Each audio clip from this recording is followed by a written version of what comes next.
I opened the garage door and it's just like this water rushed in. Now on Denver 7 News at 5, a water main break floods Denver streets. This morning, we're learning the cleanup could take weeks. 24-inch pipe has a lot of water running through it. Into the war zone, 2 top-ranking U.S. officials will meet with Ukraine's president in Kyiv. This was, in our judgment, an important moment to be there, an important moment for Ukraine, for the war. Barton for 3, the dagger!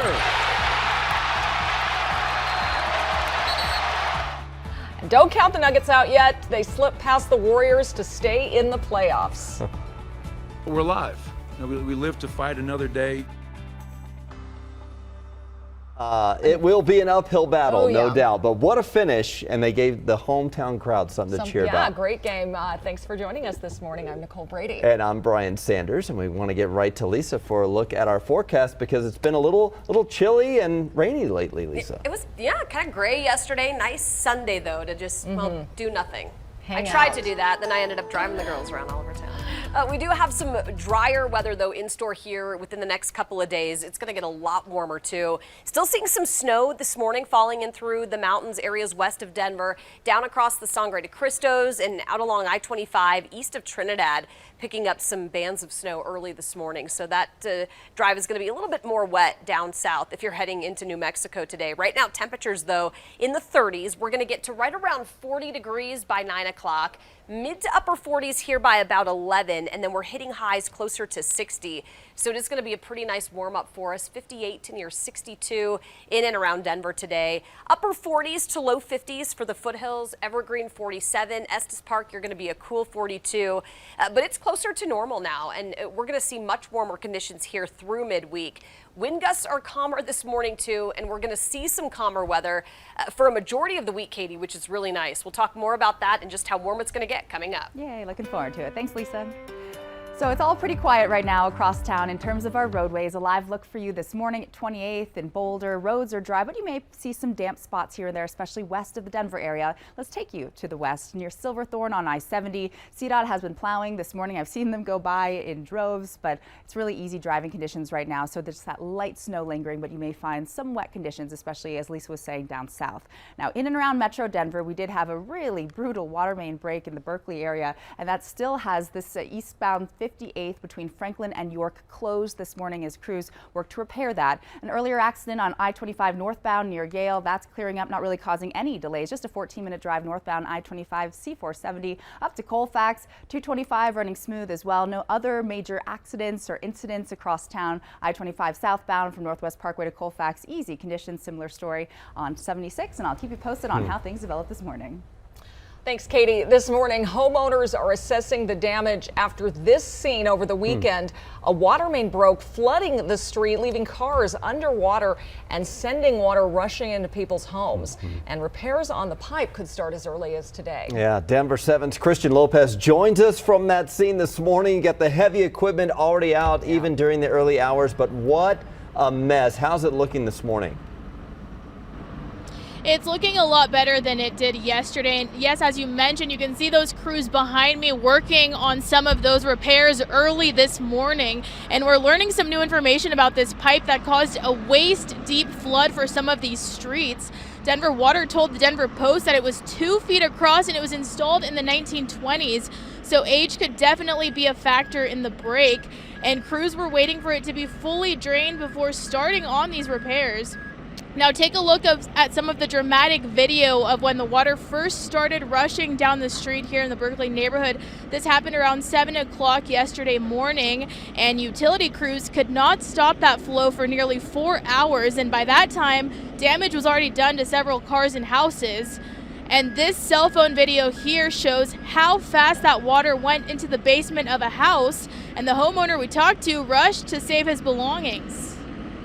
I opened the garage door and it's just like this water rushed in. I knew something was wrong, and we just tried moving stuff up from the basement, just try to save what we could.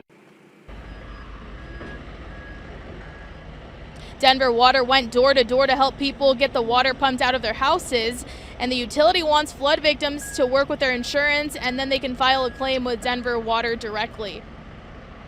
Sometimes it ends up being a much bigger situation like we're seeing here today, but we're fully prepared to take care of it, get it fixed as quickly as possible, and work with this community and help them out with the inconvenience that they're dealing with here today. So cleanup here is just getting started, and Denver Water will continue working with homeowners for several weeks to get all of this taken care of. Reporting live in Denver this morning, I'm Christian Lopez, Denver 7. Oh, so much to deal with out there. Thank you, Christian. You may notice some helicopters flying around Denver this week. It's part of training for firefighters to be ready after a busy week of wildfires across the state. The Colorado Division of Fire Prevention and Control is teaming up with the Colorado Army National Guard. Crews will be flying all over the metro, taking off from Vance Brand Municipal Airport and Buckley Space Force Base. Officials say the main goal of the exercise is to make sure crews have a realistic and comprehensive response when disaster strikes. One of the fires that sparked over the weekend burned thousands of acres in eastern Colorado. This fire near Lamar spread 10 miles in 1 hour, and flames reached 50 feet high at the May Ranch. A part of that ranch is dedicated to preserving the endangered black-footed ferret. Fortunately, that area was not touched by the flames. Governor Polis and the state ag commissioner have offered to help with the recovery. Denver is trying to bring more life to the 16th Street Mall, and construction on the mall just started earlier this month on renovations there. Well, now the city wants to help businesses that might be struggling during the construction. Denver 7's Veronica ACOSTA joins us live to explain the proposal. Good morning. Hey, good morning. Well, the 16th Street Mall's project goal is to really revitalize this area and try and bring in more people to enjoy it. But along the process, city leaders don't want some of the small businesses to hurt, and that is exactly where this help comes in. So the Denver Downtown Partnership, as well as Denver's Office of Economic Development and Opportunity, they are working on getting a contract approved. That contract would give $3 million to the businesses in this area. We're talking about restaurants, retail, hospitality, and personal care businesses. They would all be eligible for this.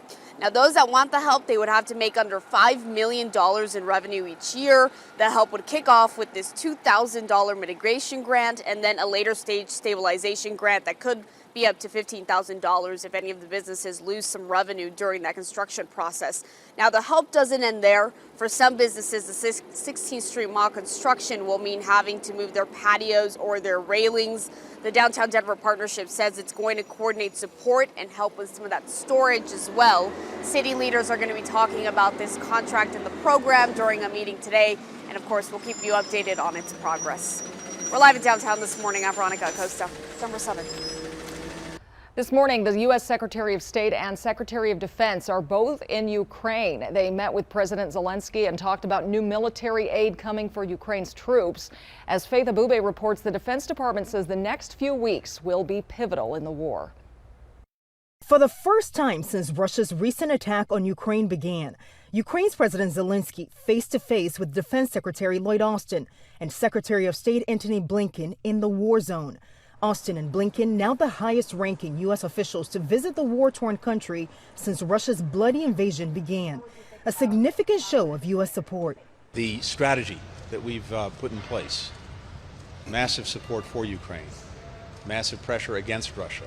Blinken informed Zelensky of a new round of U.S. aid, $713 million to the region. $322 million of that is military financing specifically for Ukraine to buy weapons it desperately needs on the front lines. Another $165 million to purchase Soviet-era ammunition not in U.S. supply. The first step in winning is believing that you can win. And so they believe that we can win. We believe that they can win if they have the right equipment, the right support. The latest announcement coming on the heels of that $800 million in military supplies President Biden announced just last week. All this as a Defense Department official says Russia's war is taking a pivotal turn. After military defeats in Kyiv, Russian forces now intensifying their attacks in the south and the east. Devastating video showing the aftermath of a Russian missile slamming into a residential building in Odessa, killing 8 people, including a baby. And we're also learning, starting this week, U.S. diplomats will begin traveling back to their offices in Ukraine. And after years of no U.S. ambassador to that country, President Biden will formally nominate a career diplomat. In Washington, Faith Abube, ABC News. Well, the Nuggets were able to stave off elimination in the NBA playoffs yesterday. They fought hard to pull out the Game 4 win and avoid a sweep at Ball Arena. Yeah, the Nuggets had the lead in the third quarter, but the Warriors tied it up with less than 40 seconds left. Then Monte Morris hit this shot here to give the Nuggets the lead. Will Barton hit a three-pointer with just seconds left to end the game. The Nuggets won it 126-121, forcing a Game 5. I'm just so proud of our guys, man. The thing that was keeping me up at night, aside from my daughters going to a prom, was just I didn't want to get swept. I did not want to get swept. You know, there's something about getting swept that just eats at you at your core. So I'm thrilled that we're still alive. We're not satisfied, but we can regroup and head out to San Francisco and try to find a way. I'm not sure what you do about the prom, but proms are back. series now heads back to San Francisco. Game 5 is Wednesday night at 8. It'll be a tough one. Yes, it will. Well, coming up, 2 astronauts with Colorado ties are just days away from a historic trip to space. Plus, it will cost you more to get a home mortgage now, but the rising rates don't seem to be slowing down the hot housing market.